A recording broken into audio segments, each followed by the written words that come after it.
Hello everyone, Assalamualaikum. It's Mr. TECHFOX here and welcome to another video. Today, I'm going to show you how to follow people on TikTok in 2025.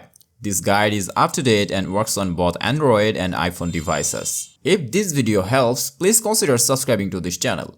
So, I'm going to show you two different methods. The method 1 is from a user's profile. So first of all, open the TikTok app on your phone.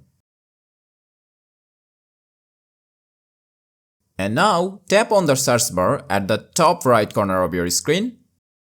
And here, type the username of the person you want to follow. Now, when you find their profile, tap on it.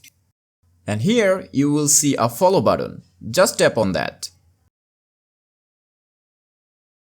Now, let's talk about the second method. While scrolling through your For You feed, if you like someone's video, either you can tap on the plus icon here, or you can visit the profile and click on this follow button.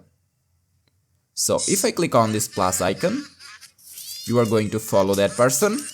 And similarly, if you click on this follow button, you are going to follow the user. And that's it. Now you know how to follow people on TikTok easily. If you have any questions, drop them in the comments. Allah Hafiz.